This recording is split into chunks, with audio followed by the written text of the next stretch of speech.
Hey, welcome back to the Jesus Magnet podcast. We are your hosts, Joel and Laura, and today we are joined with Dan Austin, was it? Yeah. Awesome. How you doing, Dan? Yeah, I'm good, guys. How are you? Oh, we are fantastic, spectacular, amazing, epic, all of the things. All of the above. All of the above.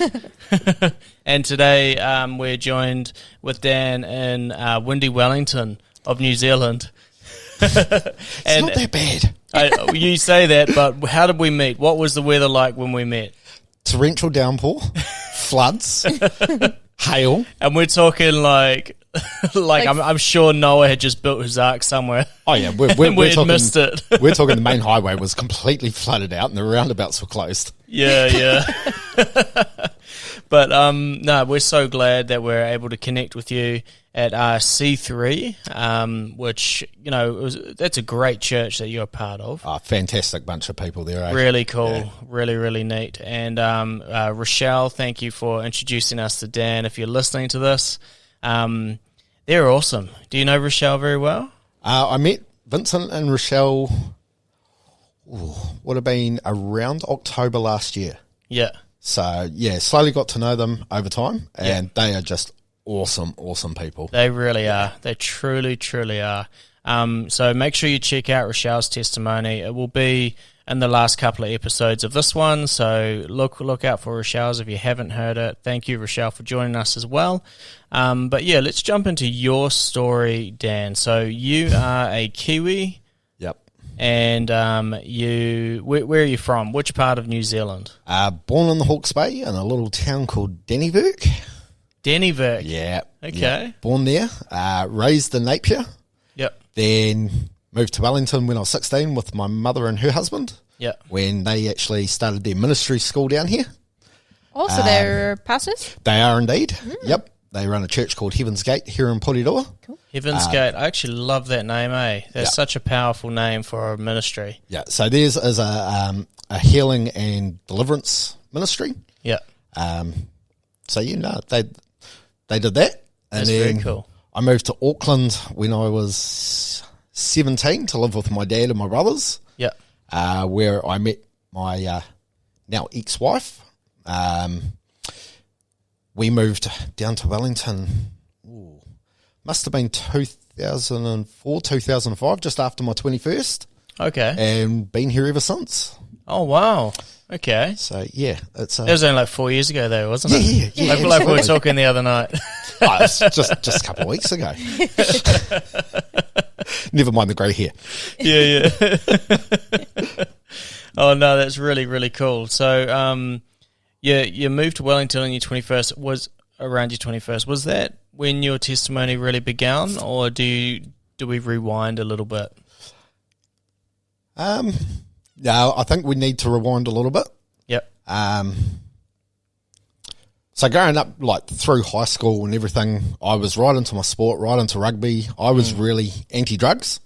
It just wasn't for me. I mean, you're the pastor's kid as well, weren't you? So yeah, well, yeah, yes and no. Because even before they were pastors, they were heavily involved in the church. Yeah. So I grew up in a Christian household. Like all, I'm going to say all sort of kids that have been raised in a Christian church, most of them we all sort of walk away at one point. But for me and like the likes of my brothers, so when we sort of hit our early teens, we went, yeah, nah, had enough of this, went our own way. So yeah, I thought I was a bit of a rebel. yeah, Always hated drugs, never really sort of was my cup of tea, but experimented like all teenagers do. for sure. You know, you're always curious, and Yeah. and you know, it's especially if you're going to parties and different people are doing it, and it's Well, for me it was I followed my older brothers. Like, I looked up to those guys, and so whereabouts are you in the? I am the baby. I'm the youngest. You're the baby. I'm Okay. the last one. We're also babies. Yeah. So the parents got it right with the last one. Yeah, that's what we always say. we say it's like pancakes. You know, the first one sort of starts out a little bit mucky, and you can't really get the shape right with the pancakes. But by the time you get the last couple of they're pancakes, they're perfect They're pancakes. I like that analogy. That's a good one. But yeah, so I tried my first cigarette when I was about 10 or 11. That's young. Yeah. That's like your lungs are still developing. Yeah, young. and like I've got an 11-year-old myself now, and if I ever caught him with a cigarette, man, that boy would not be able to sit down for a week. Yeah, you're just Like, imagining yeah. it. You're going, man, was I that age when I started? Yeah. But different time back then. True. Different time back then. Yeah. So yeah, tried my first cigarette when I was about 11. By the time I was 12, I tried my first joint.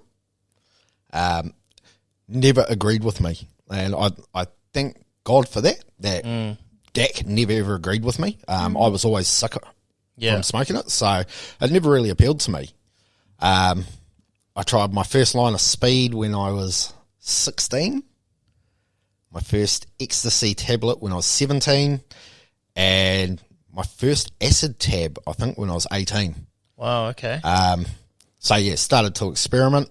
It really does sound like that whole gateway mentality, isn't it? Like you started with just something like Just a cigarette. cigarettes, Yeah. you know, pretty normal, you know, it doesn't really do anything for you, it just is addictive. Yeah. And, I mean, relaxes you, but that's mainly from the way that you do it. You're breathing in deeply, you're breathing out deeply. You do that without a cigarette, you're going to get relaxed. Oh yeah. And, you're just sort of building up to the next thing. What's next? Almost. Yeah, see, like, hindsight's a great thing, because now that I'm older and wiser, and I can look back and go, yeah, actually, I did go from that to that to that. But at that time, it didn't seem that way. It was just like, it's just So try this. Just try this. You were going to church at this point, though? No, I hadn't been to church for about 6 years. Okay. Hang on. Which age are you at this point? I would be 18 at this point. 18. So you stopped pretty much like 12 Yeah, years 12, old. 13. Wow. I just said to my parents, I said, I don't want to go to church anymore. Like, that's your guys' thing. I still occasionally went when we moved down here when I was 16. Yeah. I think for me it was more of a comfort thing, because my whole life was lived in the Hawke's Bay. So when we moved down here, I didn't know a single person. I had a couple of cousins that lived in Upper Hutt that I never ever saw. So I ended up spending a lot of time with another older cousin of mine, and ended up going illegal street racing with her and her partner, and spending a lot of time at their house. Whoa. Yeah. He was actually the first guy to teach me how to fix cars. Oh, Yeah, okay. because So- you're a full-on mechanic now, eh? Yeah, turn spanners for a living. I don't know why I ever decided that was a good career, but It's a handy one. Seriously, Andy. Yeah. and to be fair, I love my job. I love what I do. Like, I'm not built to sit in an office in front of a computer. Like, just the thought of it, makes me shudder, eh? Yeah, it's not for everyone, eh? Nah, it's really not. I tried it once, still in the automotive trade. I went to work for a parts company, but standing in front of a computer and on a phone all day long, I lost my mind. Yeah. Like quite literally, I lost my mind. But that's all part of the story. So yeah, 18, living in Auckland, living the life, experimenting. Yeah. Starting to go out night clubbing and seeing what that's all about, and raves and all that sort of thing. And yeah, dance parties and whatnot, and drugs just sort of went hand in hand. It was the early 2000s, so it was the raves back then. Yeah. And my girlfriend, who became my wife, was into the scene as well. So, it was sort of part and parcel for us. Yeah.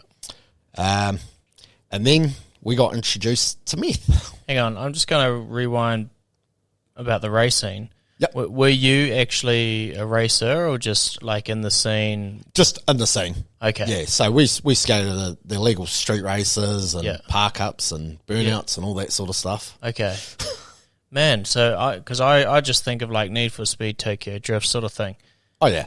Is that what roughly the scene of it? Nah, so back then, go back to Fast and the Furious 1, where it was quarter mile races. Yeah. But no one was racing for pink slips or huge amounts of cash. It was just sort of bragging rights. Yeah. And then you get the occasional guys come up in their V8s and do burnouts and donuts and all of that sort of stuff. Yeah. So the car scene, again, back then was completely different to what it is now. And the car scene, again, changed 2001 with the release of Fast and the Furious. Yeah. Yeah. And I I guess I'm lucky to say, like, I was around for that. I saw it go from just really standard Holden V8s and little turbo hatchbacks to these full-blown Skylines, WRXs, Evos, cars going from 14 seconds down a quarter mile to doing 8-9 second passes. Like, I got to see all of that. So, like, I'm thankful for that because I got to see all of that, and I've met a lot of really good lifelong friends through that scene. So, it's good. Oh, that's interesting. Wow. Yeah. All right, so let's jump back to what you just said before. That sort of scene being in with the cars and doing the races, that was where meth was introduced. No, all those guys were really anti. I fell away from that scene when I moved to Auckland. Used to go to the drags every now and then, but meth sort of come around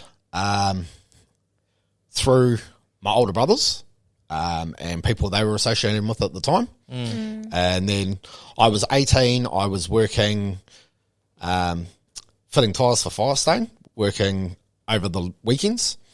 Being 18, I wanted to go out and party with my mates all night and still be able to go to work without a hangover. So all of a sudden there was this awesome drug that you can do that.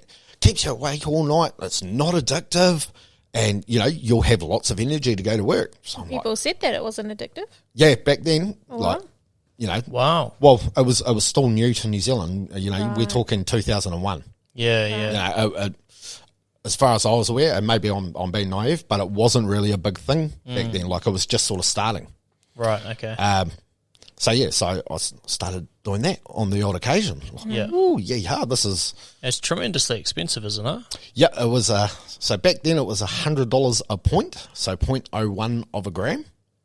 Wow. And there was, 10 points to a gram. So basically, if you were buying a gram, you were paying $1,000. Oh, wow. Okay. Yeah. Show me an 18-year-old kid that had $1,000 to spend. I didn't. Yeah. So used to buy, maybe one bag on a Saturday night.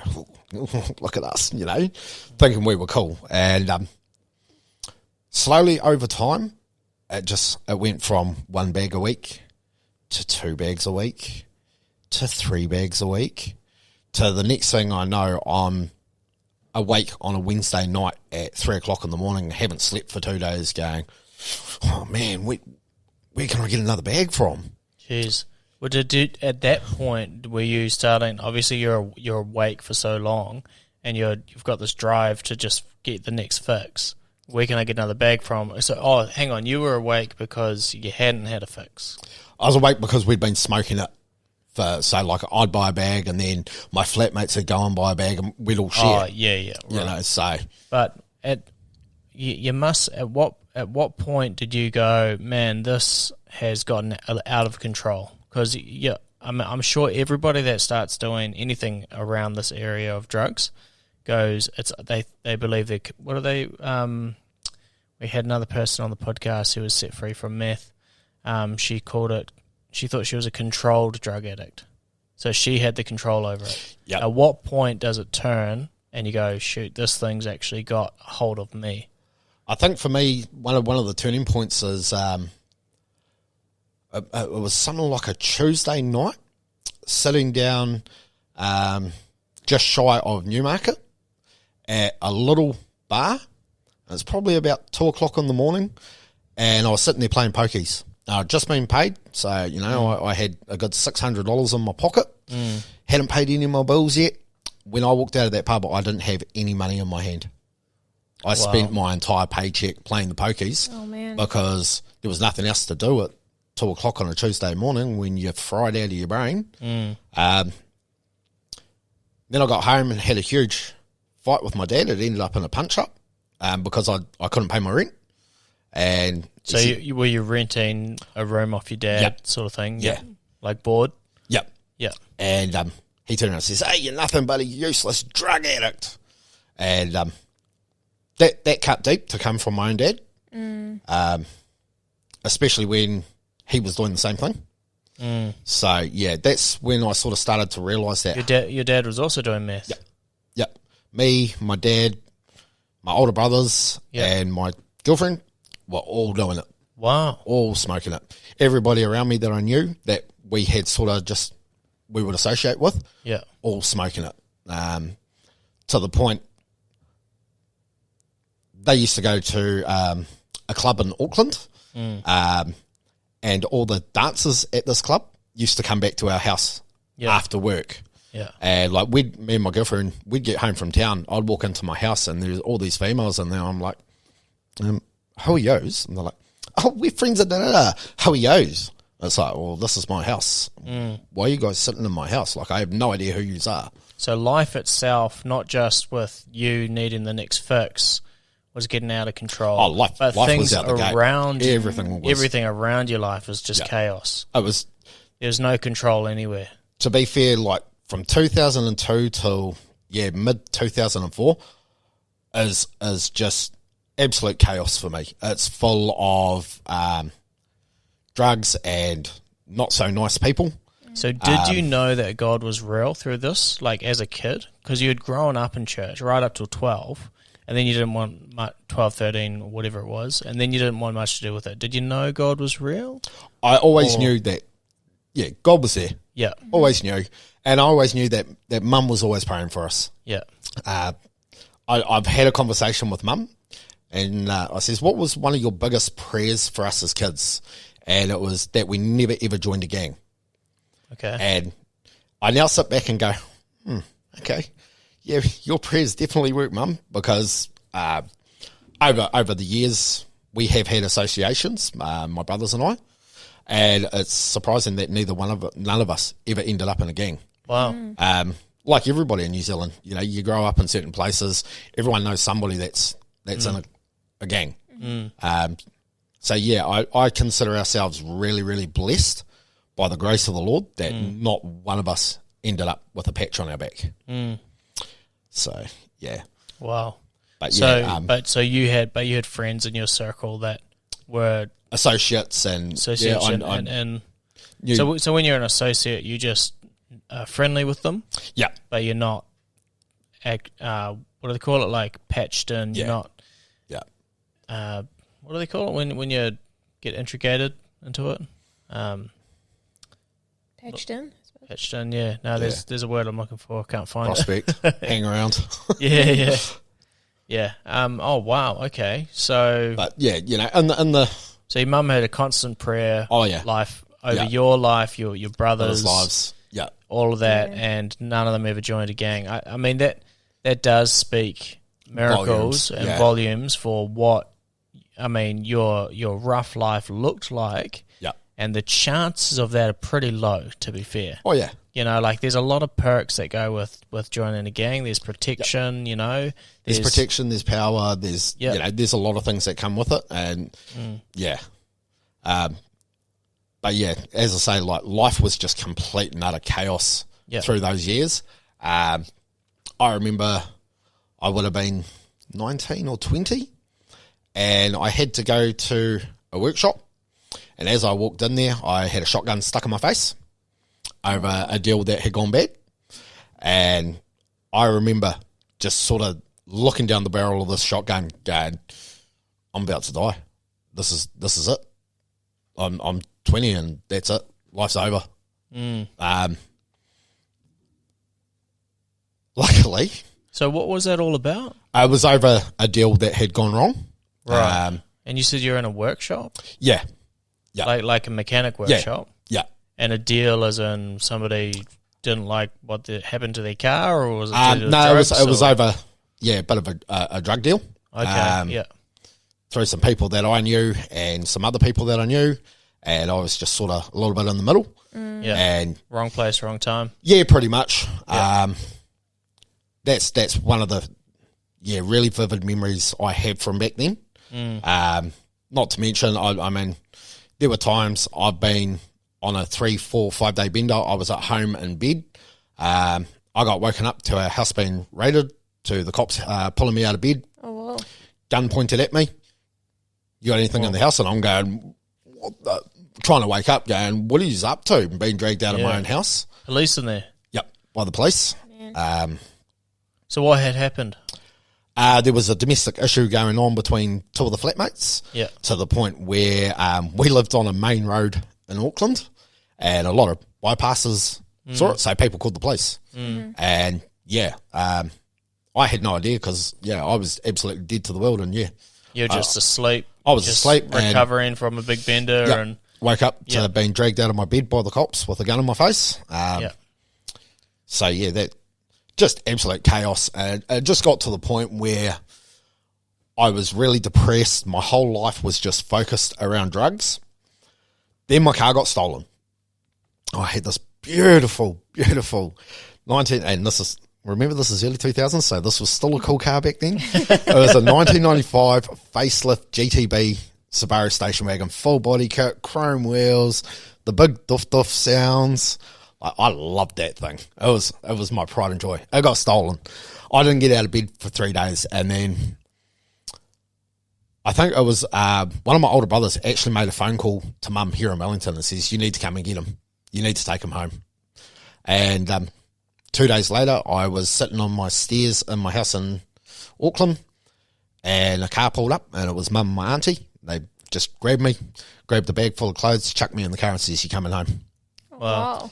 And I've been back in Wellington ever since. So your brother, who was also doing meth and in this scene, recognised you had gone to this point where you obviously were going down. Depression would have been catching you. Yeah. The meth had its hooks in you that deep. Yeah. You had your car stolen. That probably tipped you over the edge, which you probably spent most of your paycheck just getting that car up to what it looked like. Most of my paycheck went into the petrol tank, to be fair. Not much has changed in 20 years. He just saw that I was broken, and I honestly believe he feared for my life.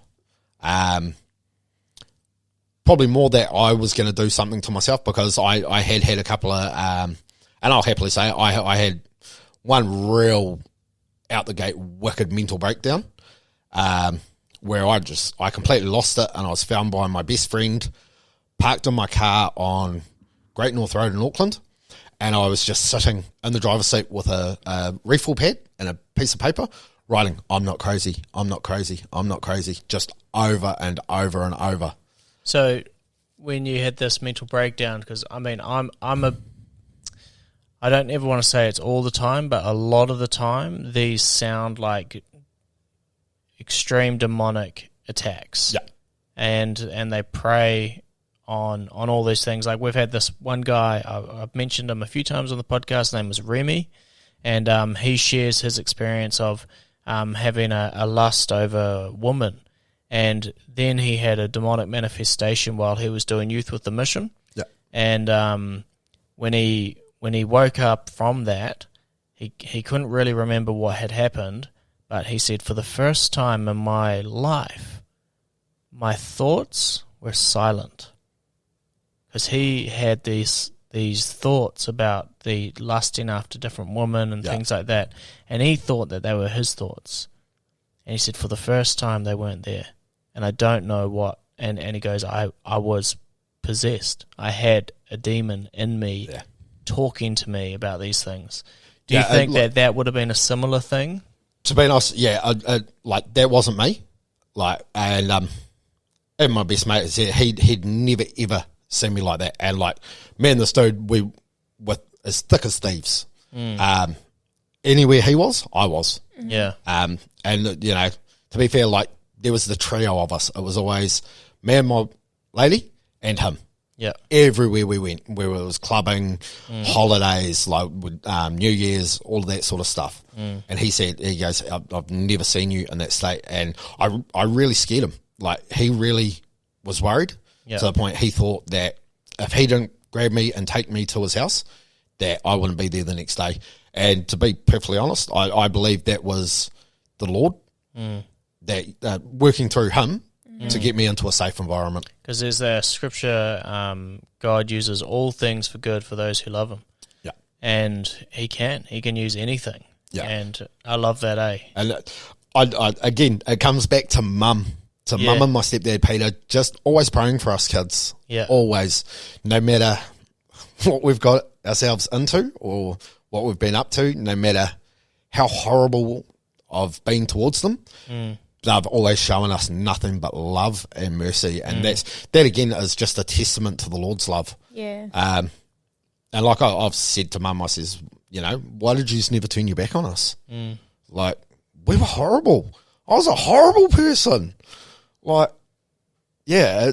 And even to today, even though I'm a Christian now, like, it still baffles me that someone could be so horrible to someone and their response is just to love them. Like, yeah. Isn't that awesome? I think it's awesome, eh? Like, and some people go, that's a parent's love. And I says, no, as a parent, my kids can push my boundaries and you'll always love them that way. But the love and the mercy that they've showed me, that's the love of the Lord. Absolutely. Yeah. I mean, the Bible talks really clearly about that. When Jesus is going to the cross, it says, for the joy that was set before him, he endured the cross. Yeah. So he was looking at us, looking at the joy of our salvation.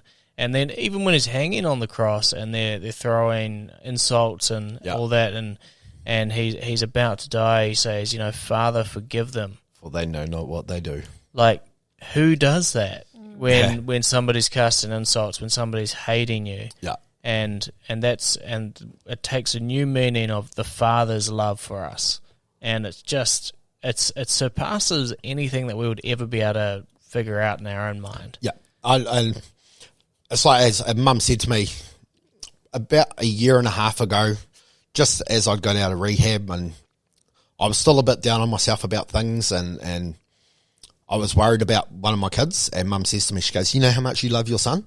And I says, yeah, like more than anything in the world. She goes, yeah, well, God loves him 1 billion, 100 trillion times more than you ever could.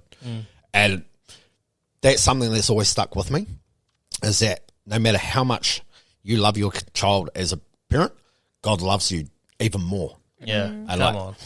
That's just rad, eh? That's so cool. That's so rad. Yeah. And yeah, I love how God gives us the ability to become parents so that we can get a snippet of what the love for a child that we have, and then so that you get that sort of understanding how he feels towards us. Yeah. But then you've got to times it by like 1 billion trillion times. There's no number that you can put on it, eh? and like, I hands down honestly have to say my very first experience of really knowing that God was real was the day my oldest son was born.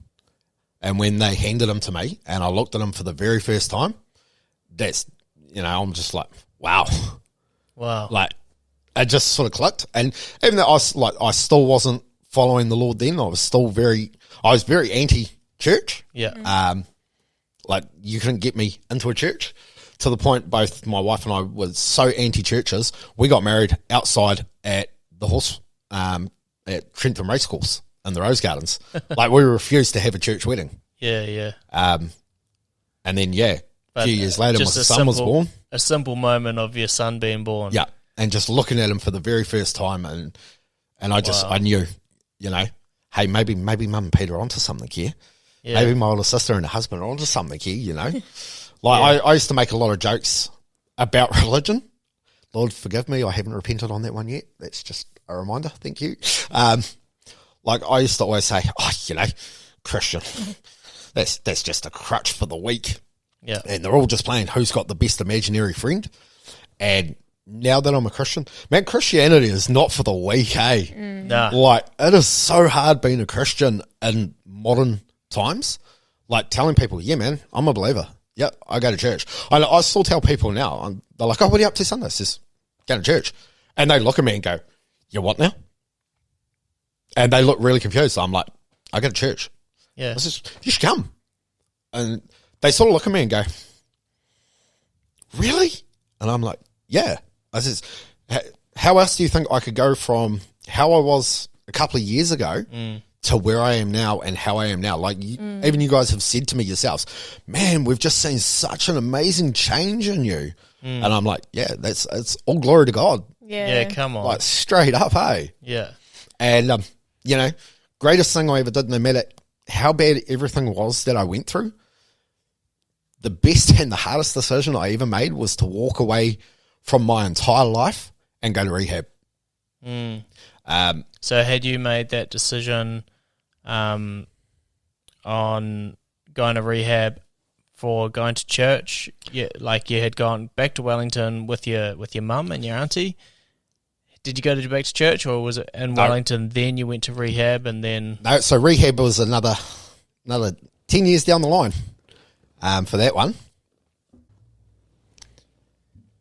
Yeah, so rehab's another sort of 10, 15 years later on. Back to Wellington, decided that I was going to get my life straight, reconnected with all the boys that I went to high school with, so started hanging out with them. So this is a totally different group of people. Yep, completely different group. So Yep. this is all my Wellington guys. Yeah, completely different to the Auckland crew. Yep. Then my ex-wife, she ended up moving down to Wellington so we could keep our relationship. I proposed to her on the Labour weekend. She came down to see me for a holiday, and we were just sort of lying there talking, and I said, somehow marriage came up. Like, I wasn't planning on proposing, and this is typical me, like I'm real just go hard and then think about it later. And I sort of turned around and says, well, should we just get married then? And she's like, what? And I'm like, should we just get married? And she looked at me really weird, and I says, well, I just asked you to marry me. What do you reckon? And she's like, okay. So, yeah. Then at that point, we were still smoking the gear, but nowhere near as bad as what we were in Auckland. Like, we were still going to work, and, we were functioning addicts. And then it started to get bad again. Like you put it away and you say to yourself, I've got control over this. I've got control over it. And you think you do, but like you're just fooling yourself. You really are. And I spent so long fooling myself going, I'm not an addict. I can give this up whenever. I've got this under control. You guys have got the problem, not me. So yeah, we got married 2007. Sort of calmed down probably about 50%. Like, so we weren't, every night smoking the stuff. It was sort of just on the weekends. Then got bad for a little bit. Sort of wasn't too bad. Then we ended up buying a house out in Upper Hutt. And like, keep in mind, I was only 24 when we bought the house. I was only 23 when we got married. Like, in today's standards, people look at me and go, you were how old? I was like, yeah, man, I was 23. And like, I know I got a few mates that are 23, and I'm like, man, I was like your age. I got married. and these guys are like, what do I want to do with my life? They don't have partners, anything. It's really weird for me to look at that. So yeah, 24, buy this house. And then I got back into my sport, back into playing softball. Love that game. Absolutely love it. And then, we brought a Rottweiler, and I was like, yeah, look at us, we're adulting. I'd been in the job that I had at the time was the longest job that I had. Like, I'd been in it for 3 years. I'd never been in any job longer than sort of a year. Oh, wow. And I'm like, yeah, look at me. Like, I got a steady job. She's got an awesome job. We've got a house. We've got cars. I got toys. I got a flat nose, Mazda Bongo van, slammed out. We had a brand new 2007 Suzuki Swift. Yeah. I had a dirt bike. We brought a purebred Roddy. Like, yee-ha. But still, smoking the gear on the weekends. And then I was going away to a tournament, and I was leaving on the Friday. She had the day off work because she wasn't feeling well. Next thing I know, she turns around and goes, I'm pregnant. I'm like, you what now? She's like, I'm pregnant. I have never smiled so big in my life. Like, man, I walked it everywhere I went. It was like a UV light just lit up the room because I was so stoked. And that was the decision. Then that's it. We're done. we're about to have a baby. We can't smoke that stuff anymore. So we gave it up. But then, you try and fill that void in your life other ways. So for me, it was my son, my work, softball. Like I threw myself more and more and more and more into softball. And hindsight, it's a great thing. I now realise that I was trying to fill this void in my life. So I used everything I could to fill it. I used drugs, I used alcohol, I used sport, I used work. And I now know that the only thing that could fill that void was God. It's a God-shaped hole. Yeah, man. And it was a big hole, bro. Yeah, he's a big God. It was a big hole. So, yeah, we were really good for 8 years. We were clean. We never touched meth for 8 years. Wow. That's quite impressive because it's quite an addictive thing to just be able to drop it. We still had people that we knew that still smoked it, but we didn't want to know about it. But, I'm not going to sit here and tell you that we were perfect little angels. We were doing other drugs. Like, we were doing MDMA, but it was never on the scale of what our meth use was. And I think that's when I started to drink more because everyone that I was now associated with were really big drinkers. So again, it was, I substituted one vice for another. Really started to get into drinking. I'm like, hey, this drinking's not too bad because I was never a drinker. I can't stand the taste of beer. But I was never like a full-blown alcoholic, anything like that. But then, I started to put everything ahead of what I should have. Like my priorities went right out the window. My marriage to me was kind of second to everything else. And that wasn't cool, man. Like I wasn't a good husband. I wasn't a good father. For me, softball was life. I was all about softball. I was at every tournament I could be at. I was at every training. So I was training. It's such a unique sport for New Zealand to be into. You'd think it'd be rugby or... And cricket. Don't get me wrong, you still love your rugby. Oh, I still love my rugby. Like I was a not bad rugby player, but an accident back in high school ended my career.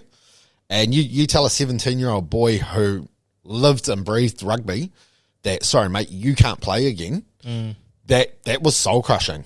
And also, I think that was the first ever time I felt depression. Yeah. Like I'd never ever felt depression in my life.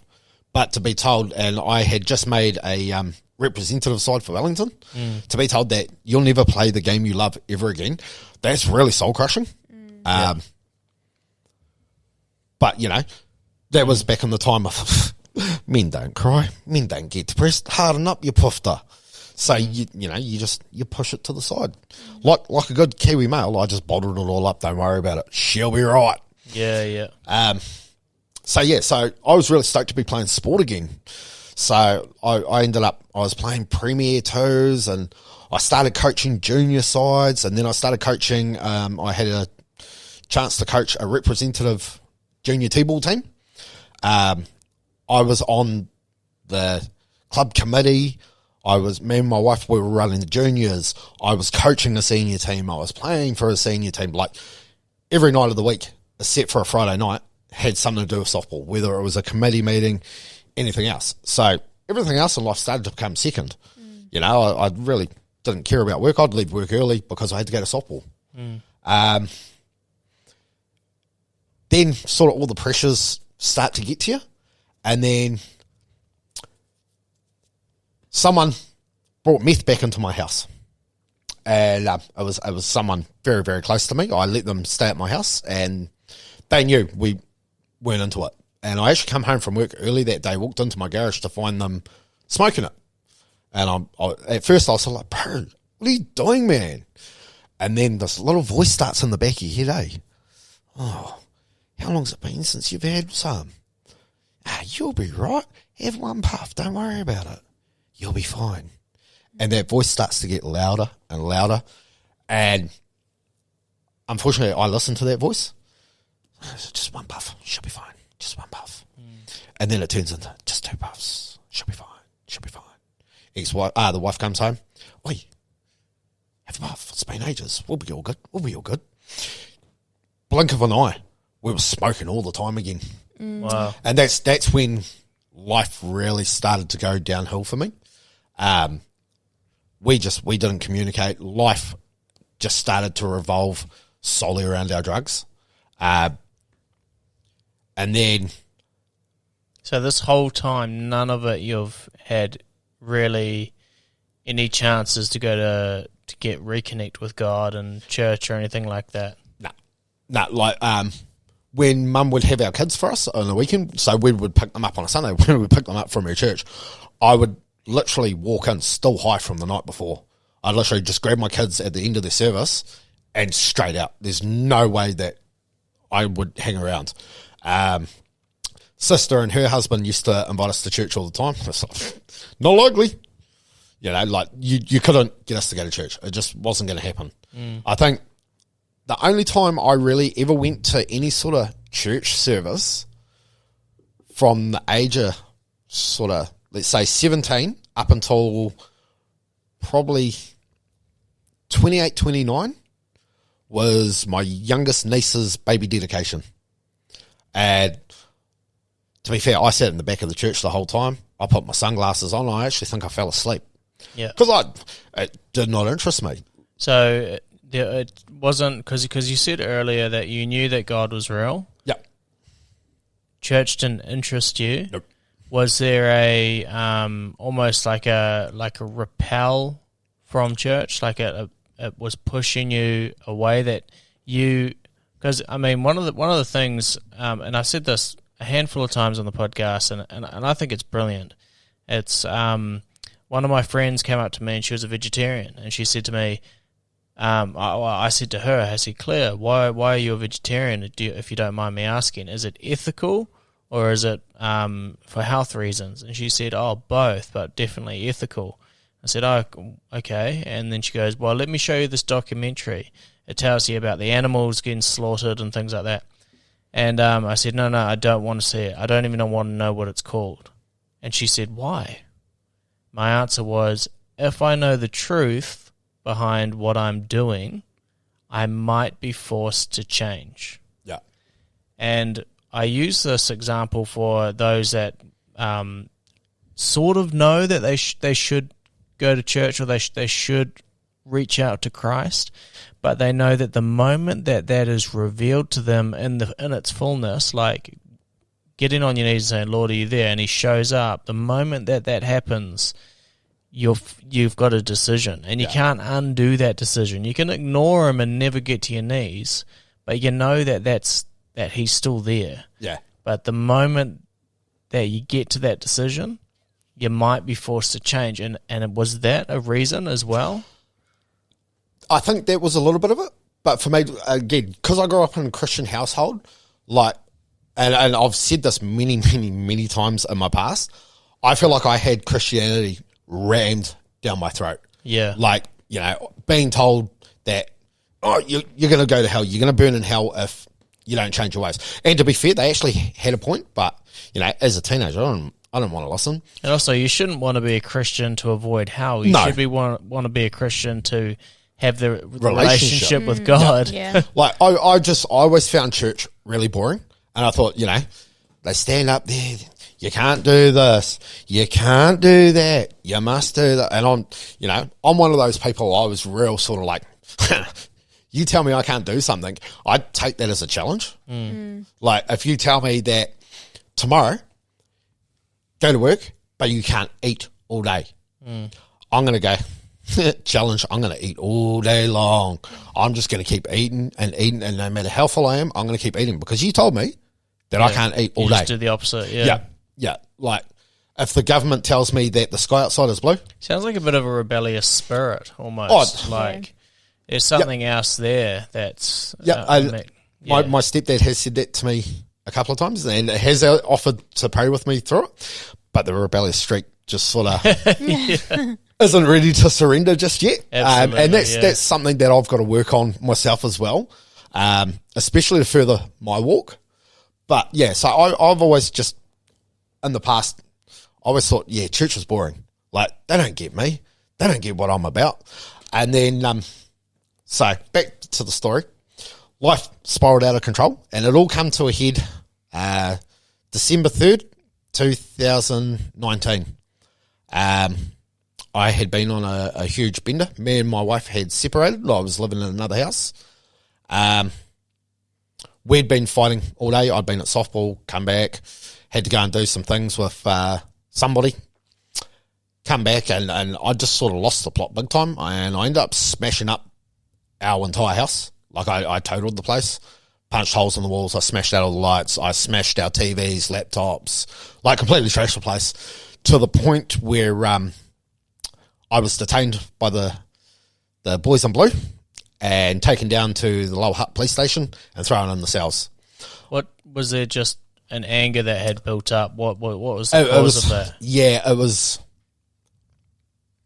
through other people's voices that just the enemy just really wanted to tear me down, and just wanted me in a bad place, because he obviously knew something was coming, that the Lord had something in plan, and he didn't like it. Yeah. So he just, set me up to fail. So I ended up in the police cells. I was detained for my own safety. I wasn't arrested. And it was because I had threatened to burn the house down. So I actually had someone there who was standing in the background, just letting me do my thing, but making sure that I didn't do anything silly. His wife was there. She was really freaked out. Like, I was out in the garage with him, and I picked up my 9-drawer toolbox that was full of tools. Now, for anyone listening, a 9-drawer toolbox full of tools, we're talking it's probably a good sort of 80 kilos. I picked this thing up and threw it across my 3.5 metre garage like it was a blooming dart. Okay, like that's how far gone I was. Wow. So she was really freaked out. So she called the police because she was really worried that I was going to do something, because in a space of 15 months leading up to that, I'd really battled my addiction, depression. I had probably about 6 suicide attempts in that time. So she was really worried for my own safety. So she called the police. They came and took me away. I was caught with a pipe and some gear on me. But they could just see that I was really broken. Took me to the cells, and they said to me, look, you're not under arrest, you're not being charged with anything. And me being me, you can't charge me anyway, mate, because it was my own property. And they says, well, we can do you for disturbing the peace and whatnot. And I was like, oh, okay, I'll just be quiet now. I got released from the station 3 o'clock in the morning. I was wearing nothing but board shorts, a singlet, and shoes, and I had no way home. It was 3 in the morning, Wellington on a good day, pouring down with rain, blowing a gale, and I had to walk back home from Lower Hutt back to Upper Hutt. It's a good sort of 30-something Ks at 3 in the morning. It's not a fun walk. Whoa. I got about halfway, and I went to my friend's house who lived not too far. I knocked on his door, and he opened the door and just looked at me and was just sort of blown away at how bad I looked. He's like, bro, what's happened? And I told him, and I broke down in tears, like absolute distraught. Says, bro, can you take me home? So he put me in the car. On the way home, I fell asleep. So we went and parked. There's a place just before Upper Hutt called Silverstone. We went and parked up by the river, and he just sat in the car with me and let me sleep. I think it was something like 24 hours I was asleep, and he just sat there with me. And like, I could never repay him for what he did, and he's still one of my best friends now. Shout out to Jason Doherty, shot brother. And then, he took me to get my car back to my house. I wasn't allowed to set foot on the shared property that I owned with my wife for 5 days. I wasn't allowed near her or my kids. And that was the start of what I like to call the 6-month spiral. So for the next 6 months, like that day solidified that our marriage was over. Mm-hmm. She filed for legal separation, I think about a week later. So I couldn't deal with it. So I dealt with it the only way I knew how to deal with problems, by avoiding it. So I just threw myself into doing anything and everything I could to self-destruct. I went from smoking a quarter of a gram a week to, by the end point, I think I was smoking about 7 grams a day. A week. I was drinking pretty much half a bottle of vodka a day and still going to work. I had lost all my friends. I'd just lost everyone. No one wanted to touch me anymore because of my behaviour, the way I was. Like, I was so out the gate. I was so unpredictable. I wasn't allowed to see my kids. I would just have endless one-night stands, and everything was just trying to fill this void. And it got to the point where I actually got beaten up in my own house by an associate's brother because this guy was known to disappear for weeks at a time, and they'd been looking for him, and he was at my house, and I lied for him. Someone actually told them that he was at my house. So his wife and his brother turned up on my doorstep. As she went through to get him, I just remember getting rocked by this huge right hand, left on the ground, and then being choked out because I'd lied to him. And hindsight, I shouldn't have lied to him. I shouldn't have covered for his brother, but I thought I was being a good mate at the time. Got to the point where, I was just constantly high. There were times where I would just go up to my ex-wife's house to see my kids and that. I'd lose the plot, nut out. I left my car there, my keys, everything, threatened to go and kill myself. And between us getting separated and me going to rehab was another good 8 attempts at killing myself. One of them would have been really successful too, had it not been for the guy that I had flirting with me at the time, kicking in my garage door to find me. Oh, wow. Yeah, and to get me down. It just got to a point like everyone hated me. I hated myself. And the turning point for me was I was in my house alone. I had ostracized everybody. I didn't want to know anyone. And I was looking in my mirror and I freaked out. And I turned around because I thought there was someone in the house behind me. And there was no one there. And I looked back in the mirror, turned back around going, whoa, what's going on? And I realized it was me looking back at myself. I didn't recognize myself. Like, I looked terrible, man. Like, my whole face was gaunt, everything. And I just sort of knew I was at the end. If I didn't finally reach out for help, that was it. I was going to end up in a grave. So I picked up my phone, and I hadn't spoken to my mum for, I'd say probably a good 3 months. And I rang mum, and I was in tears, and I just says, Mum, I need you. I need you now. Within half an hour, mum was on my doorstep picking me up. Wow. And at that time, I also met this really cool chick who told me she was really anti-drugs. She wanted to be a cop and everything else. And she suggested to me, she's like, dude, you need to go rehab, man. So between her and mum, I made the decision, all right, I'm going to rehab. I can't do this anymore. Now, there's this really awesome rehabilitation centre called Tanikau Christian Centre here in Wellington, in Pram. But again, I was still very anti, I'm not going to a Christian thing. So mum says, okay, well, where do you want to go? Because there's a wait list on everything else. And I'm like, well, I can't sort of really wait, mum. I need to go. And in between that time, I got a phone call from my best friend in Auckland telling me that him and his partner were pregnant. And if I ever wanted anything to do with my nieces, I had to get clean. And then him and I were having a private conversation. It's like, bro, I'm going to marry this woman.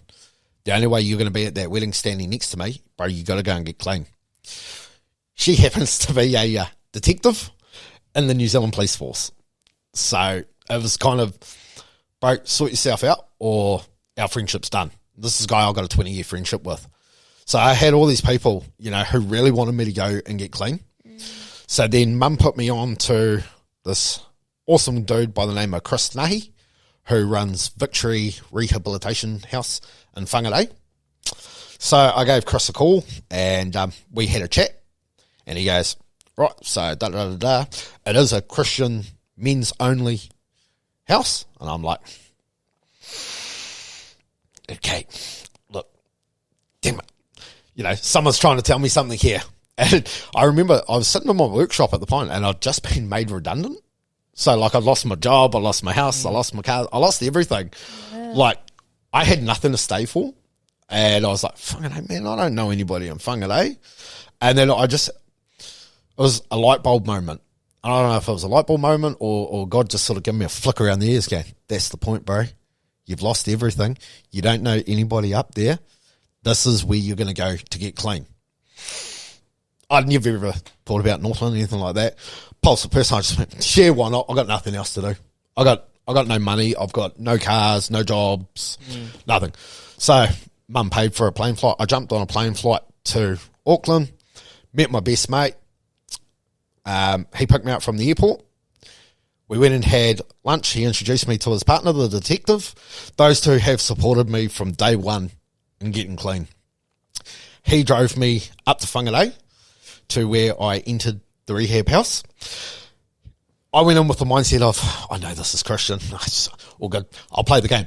I'll tick the boxes.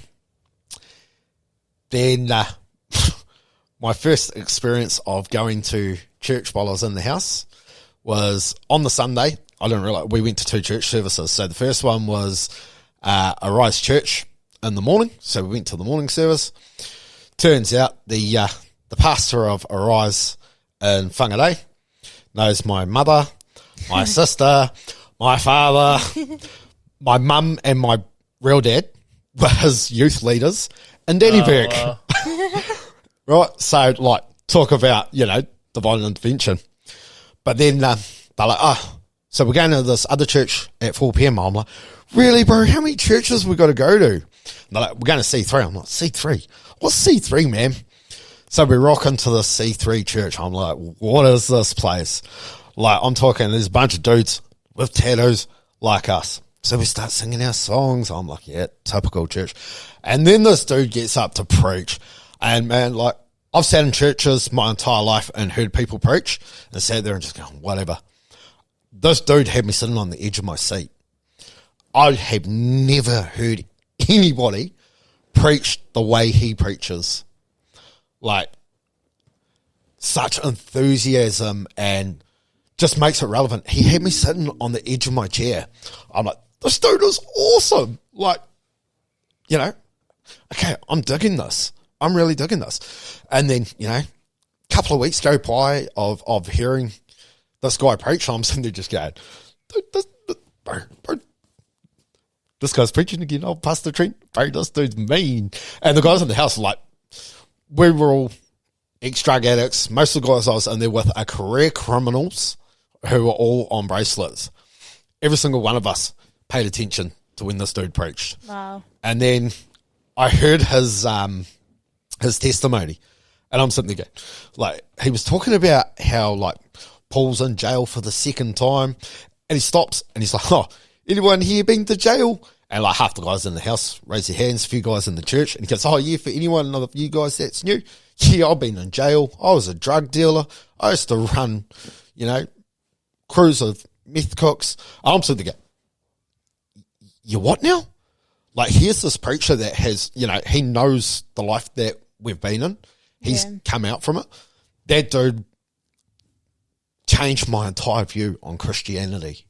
So how powerful would you say that somebody that can actually relate to the lifestyle of drugs, the lifestyle of going to all of that, and them able to say, and Christ is King, Christ is the one Christ is the light, that's where you need to go. How powerful is that? Because you've had your mum probably preach your whole life to you whenever you're with her about how Jesus is the light and the way and the truth, and then you get this one other guy who's been there, done that, got the T-shirt of everything you've done, and says the same thing that your mum's been saying but somehow something's different. How powerful is the relatability of somebody's journey? It was huge. It was absolutely huge. So he really got me sort of excited to read my Bible and that again. And then, so I ended up leaving the rehab house and coming home to Wellington, just for different circumstances, but mostly because I was just really, really homesick. Like, I haven't been away from my kids for any more than maximum, I think, 6 days. And that's when me and the ex-wife went to South Africa for like 4 days. Oh, sorry, no, it was when we went to America for 10 days. So yeah, to be away from them for 6 weeks, like, it was brutal for me. And I'm a real homebody. Yeah. I need to be around family. Yeah. So I come home, but I was like, yeah, man, no, I'm into this, I'm into Christianity, like, I'm on.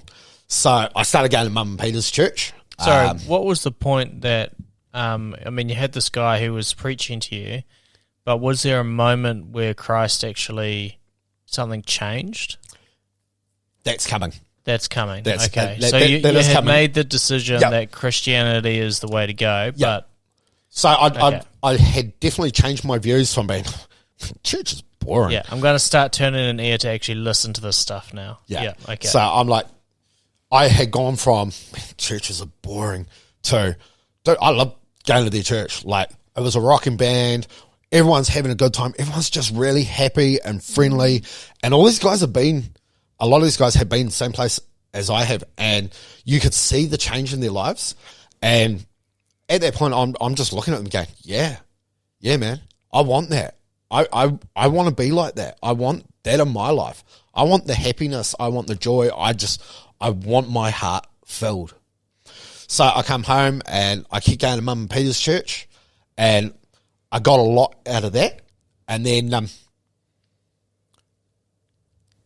the enemy just has this little trick, to try and pull you back. And I sort of started to slack off down to church, started to backslide, and then out of the blue, I met this woman. And she lives in Whangarei.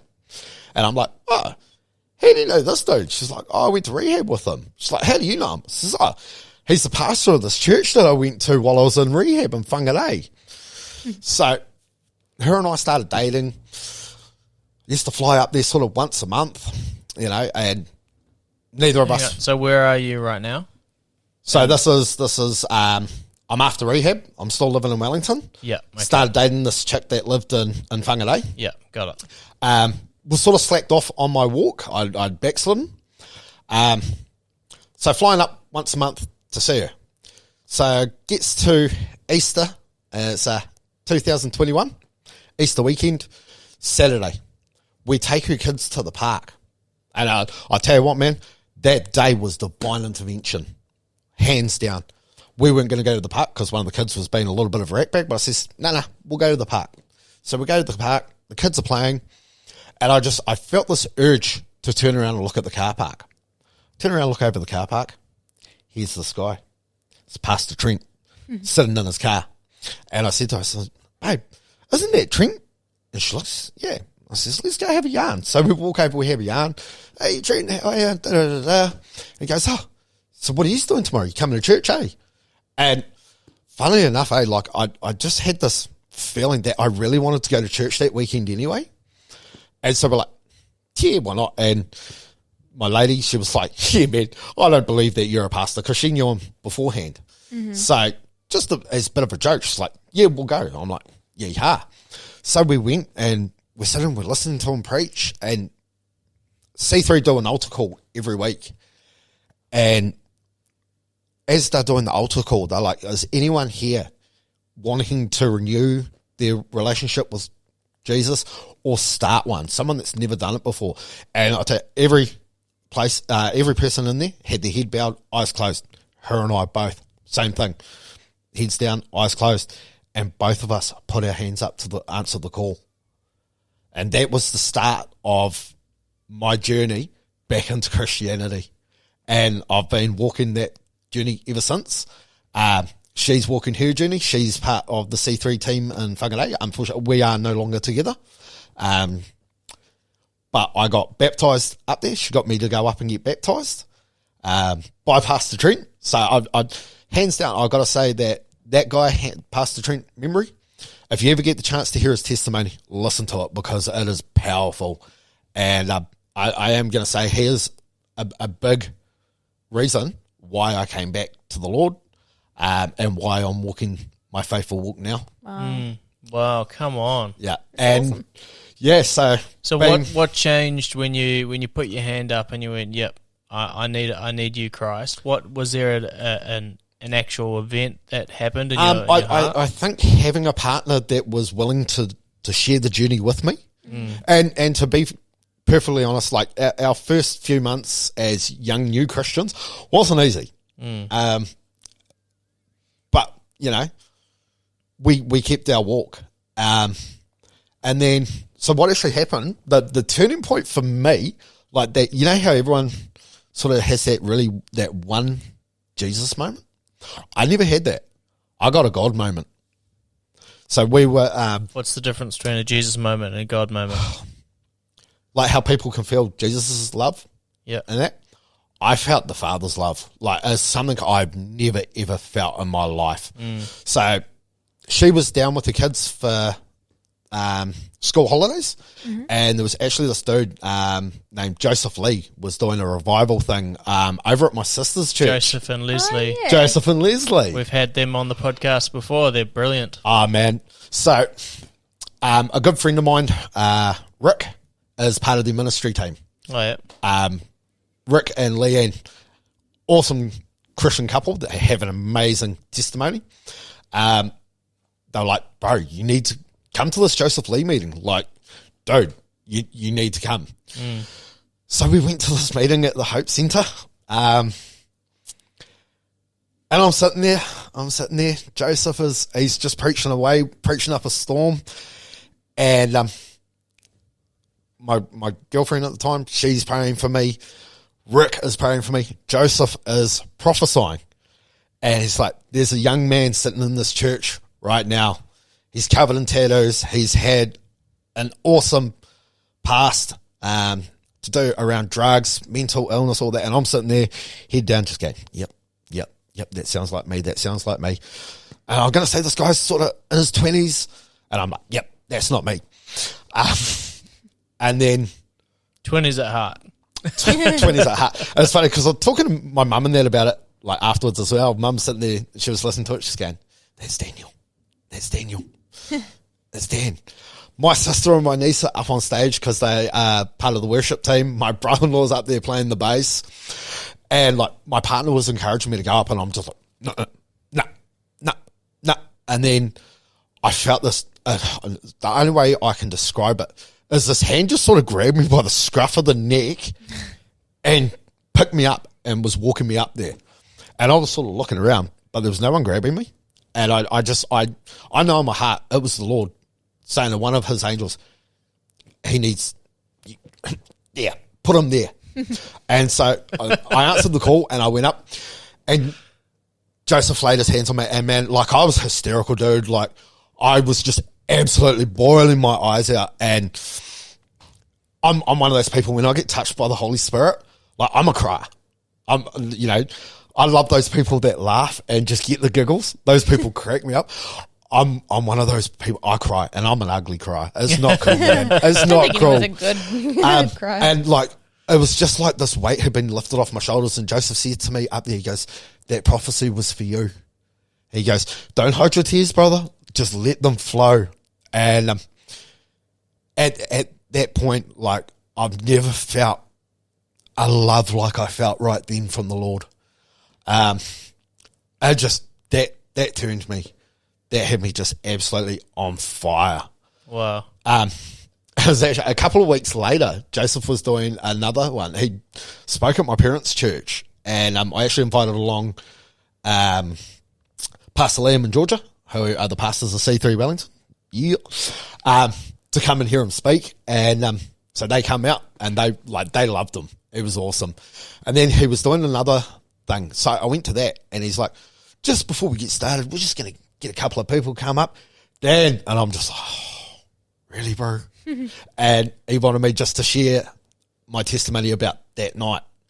And yeah, since then, like, I've just been on fire. I'm serving with my team in C3. And I just really love being in the C3 family. Yeah. Like, we get some amazing speakers coming down from our Auckland locations. Mm-hmm. And the confirmation that I really got was about 3 weeks ago. We had Pastor Steve from our Albany location come down, and he prophesied over me. And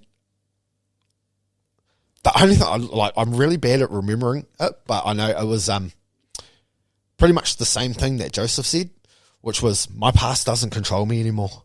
I'm free of it. It's okay. Yeah. God's got me, and that my past is going to be used to minister to so many more people. And yeah. I love that statement. Yeah. My past doesn't control me anymore. Yeah.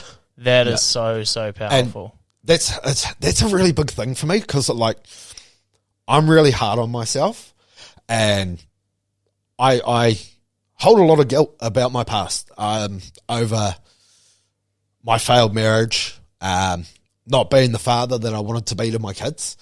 But you know what? Like, I that's God telling me, bro, it's all good. Yeah. Like, that's in the past. That's not you anymore. And ever since coming back to the Lord, my relationship with my ex-wife has never been better. Like, and that hasn't been an easy journey, but she has seen the change in me, and that's all the grace of God. Yeah.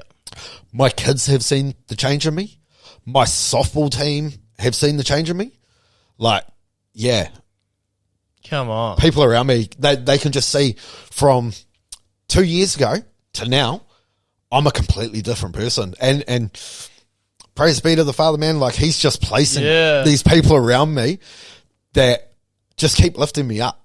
Yeah. Like, you know, meeting you guys, Georgia and Liam, Vincent and Rochelle, Brent, and just the crew in Wellington. Like, he's placing these good people around me through that church. He's placing good people around me through my parents' church, in my workplace.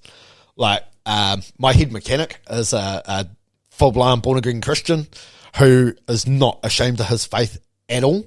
Yeah. Our office lady, Bernie's listening to this. Up to Bernie, goes to my parents' church. She is a full-blown, she'll tell everybody and everyone that'll listen about her faith. She is not ashamed. Come on. To the point, in our workshop, before we started there, like, our radio station was The Rock or My FM. Now it's Life FM. Yeah. The other day, like, I got really annoyed with all the ads. Like, I love Life FM, but I just really want to hear worship. So I grabbed my phone and I just put on worship music, and no one in the workshop actually noticed until someone goes, "What are we listening to?" I'm like, "Oh, this is Torrin Wells," and then I put on "Talking to Jesus" by Elevate Worship. Oh yeah, and yeah, like, I expected the two non-Christian mechanics in the workshop to sort of lose it, and they're just like working away, and I see them just sort of nodding their heads. Yeah, it's cool. Like, come on, there's something in them that's a cry out, and I like the way, you know how Jesus describes us as lights, and to not put a bowl over the light, you know, but you put it on a lampstand or a table to let it illuminate the room more or less. And when you do stuff like that, you put on music, you know, you share your faith boldly, when you love people with genuine love like Christ commanded us to do, that is shining the light. It's not just having Jesus and on Sunday and then going to the workplace and almost being a camouflaged Christian. Yeah. It is one being like that. Yeah. And like with every sense of your body that you are singing Christ, you know, you hear Christ come out of your life, that you see Christ come out of you, that you feel, you know when the people say, like, you feel a presence? Yeah. When somebody walks into the room, like, I know some angry people. Oh, me too. I know some people that are just, you probably do.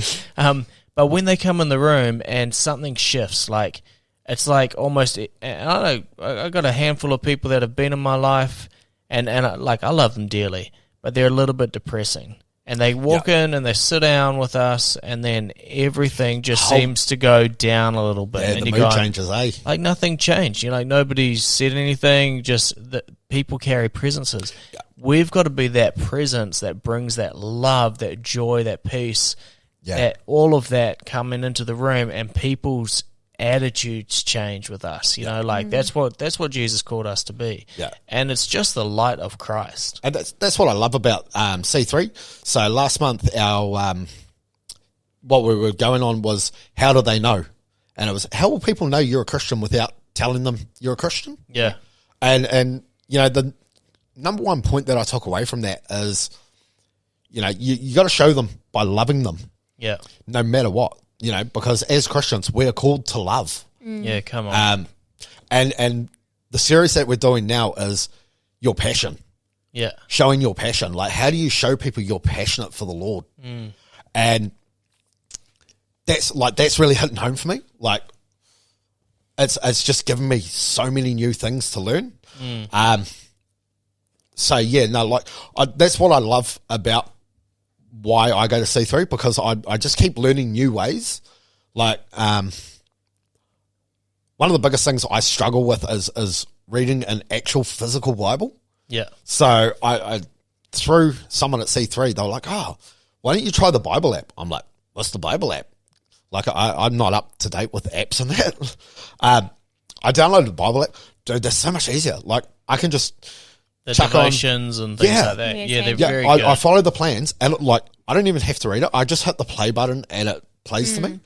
And I'm one of those people, like, I can soak things up audibly. So like, there's nothing better like sitting in my truck on the way to work, chuck it on, I play it through my Bluetooth while I'm driving to work, and that gets my devotions in for the day. And it's now sort of the last week we've had a bit of a rough week at work. So now, before we even walk in the building, Bernie and I pray every morning. We pray over our workplace. And ever since we started doing that, like, the whole atmosphere in there is just electric now. Yeah. Amazing. Like, there's, yeah. So you'd encourage anyone listening, of course, you know, if you've got a workplace and you're a Christian, to pray over it and see the difference. Yeah. Like, there's it doesn't, well, it gets said enough, but I don't think it gets said enough. There's power in prayer. Yeah. Oh yeah, it's such an underestimated tool, weapon, everything that we've got. You know, like prayer. I think we're never going to see the true effects of it until we actually get to heaven. But yeah, like, even when you're praying in tongues, you know, like it's a heavenly language that we can't understand. There's one time we've seen tongues interpreted properly. So somebody's speaking out loud, and then you've got. We had, I think, 4 people interpret the language of tongues, and the guy's repeating the sentence, you know, shara-ba-ba-ba, whatever it is, and he's saying the same thing. He's saying it over and over again. So does anyone have an interpretation?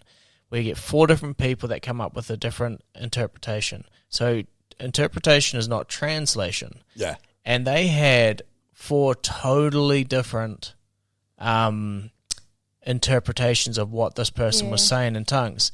Now, what does that mean? That means that when we're speaking in tongues, when we say something in English and we say, you know, Lord, we just pray for healing for such and such person. Yeah. When you say something in tongues, what you're saying, you could be meaning 500,000 different things. That's the power of the God of God's language. Yeah. That's the way that it works. So when we're speaking in tongues, it's way more powerful than English, because it actually goes out. And you could be praying for somebody who's in the Russian war right now, Ukraine war, you know, that needs prayer, and we don't even know it. Yeah. And you could be praying for your grandma at the same time who's got cancer. Yeah. And the same prayer. And that's what I mean. Like, prayer is such a powerful thing. You know, I know I sort of went on a tangent with tongues, but just in general, prayer in English is or whatever your native language is, or just prayer in general. Prayer in general is powerful, but never underestimate it. It's one of the favourite things that I put up on my Facebook page quite recently, and it comes from a page called Jekyll Doesn't Hide, and it's a rehab page, and it simply states, "Don't tell me prayer doesn't work, because that's the only reason I'm still here."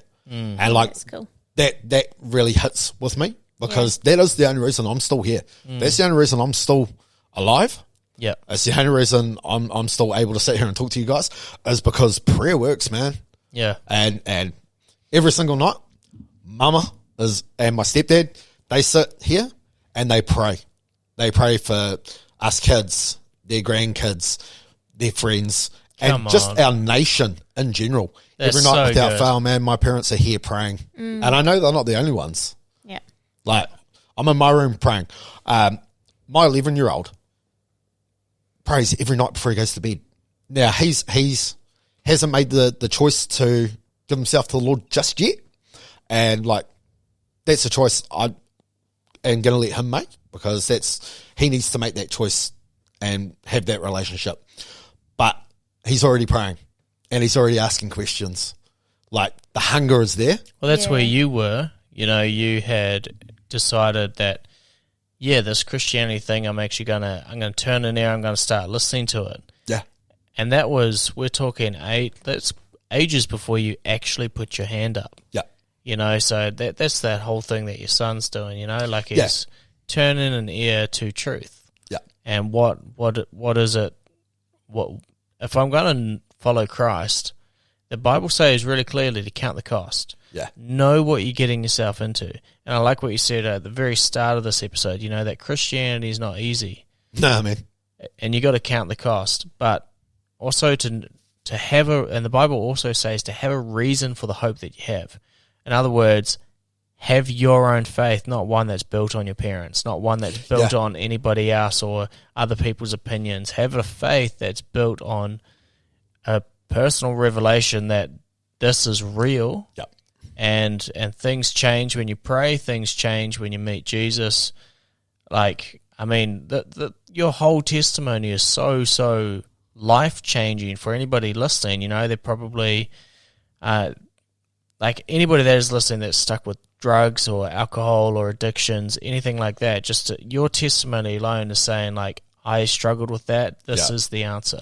Yeah. This is what got me out of that. I tell you that there was that point during my using times that all I could see was the dark tunnel, and I never thought there was a light at the end. And so for anyone that is listening that is feeling that way, there is that light at the end. And it might not seem like it now, but it's there, and you just need to open your eyes and you'll be able to see it. And for me, the only way and the only light is the Lord. Yeah. Like, that's it for me. Yeah. So where do you see yourself heading over the next couple of years? Where do you see God taking you over the next few years with him? That's actually a really good question. Sorry, I sprung it on you. I don't like. I've always felt like I've had a call about youth.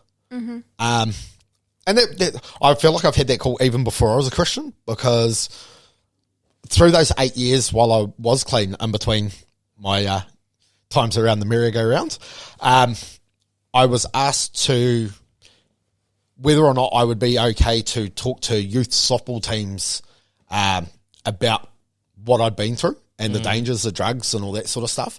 And that's something I'm actually passionate about. Like, I've been there, I've done it, and I like to use my softball to show people that, you know, there's a different way to life. Like, softball saves me in more ways than one. And even now, like, that I'm clean, like, the guys from softball, from my wider softball community, have embraced me even that much more, and they're just really solid to keep me on the straight and narrow. Like, these guys are checking in on me all the time, making sure that I'm good, I'm straight, do I need anything?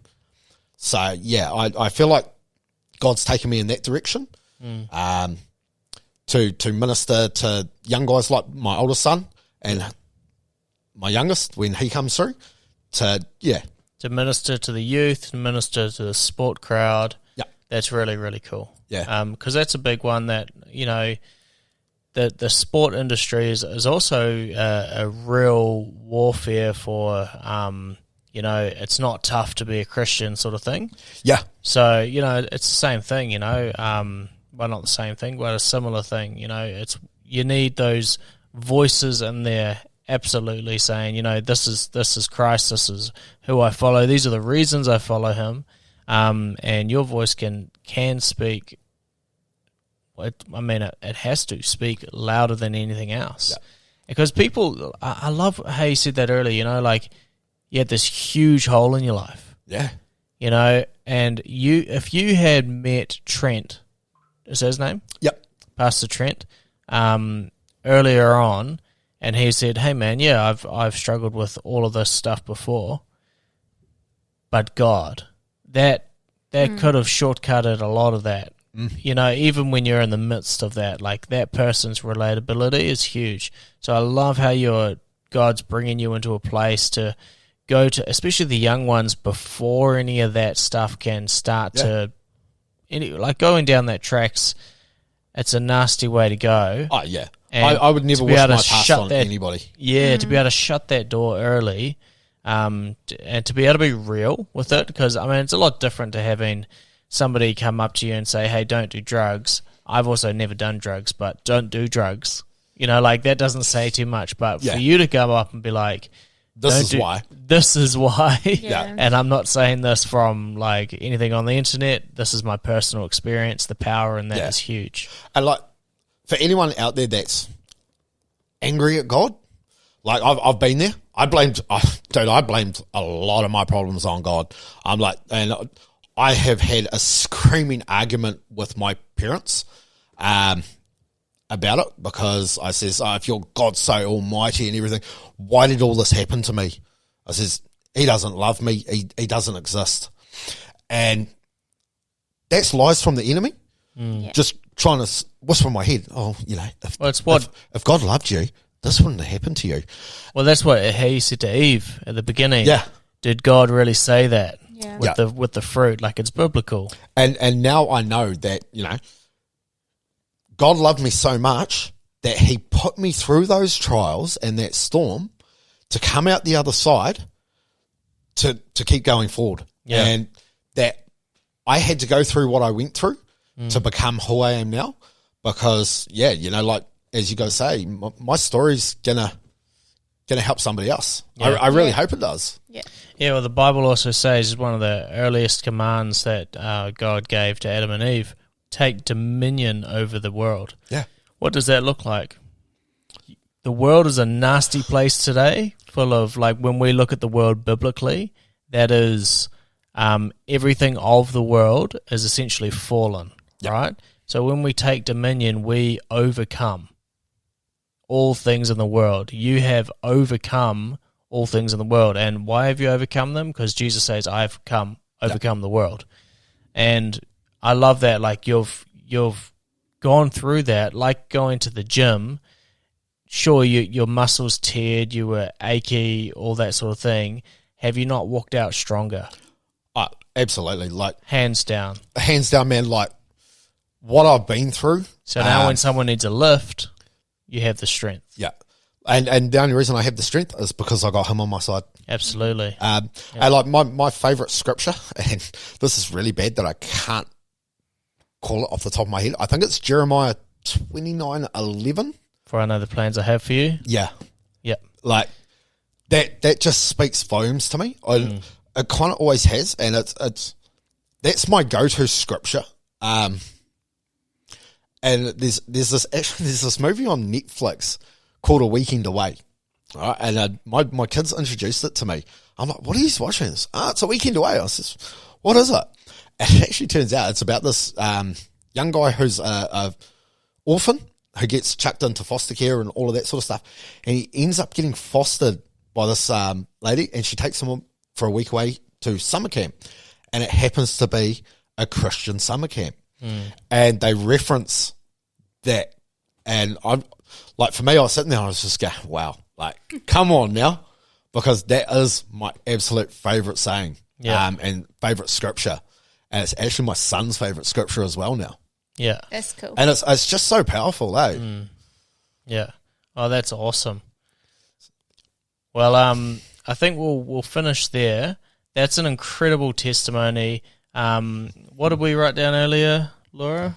My past doesn't control me anymore. My past doesn't control me anymore. I think that's really what the theme is for this testimony here. Yeah. You know, like your past. What do they say? Feelings are indicators, not dictators. You know, like sometimes you can feel lost, but you're not lost. You know, and God brings you through those trials, and He's with you throughout the whole way. Yeah.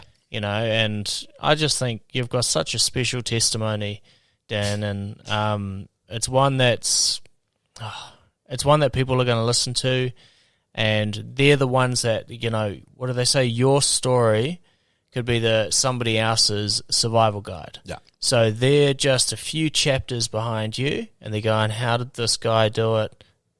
Oh, Jesus. You know, like at the end of the day, your story only had that breakthrough moment when God entered the scene and rescued you. Yeah. Because you had tried everything. You tried everything, and another quote that another guy said on the podcast, which we love, I think his name was Carlos Bennett.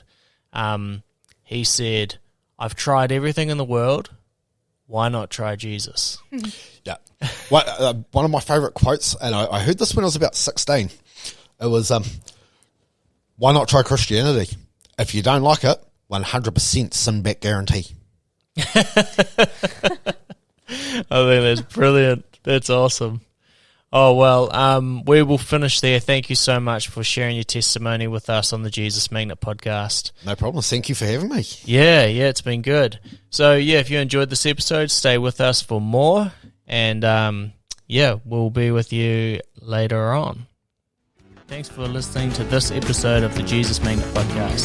If you enjoyed this, make sure that you connect with us. Find us on Facebook, on Instagram, and if you want to support us, be a member of our coffee club, Jesus Magnet Coffee Club. See you next time on the Jesus Magnet.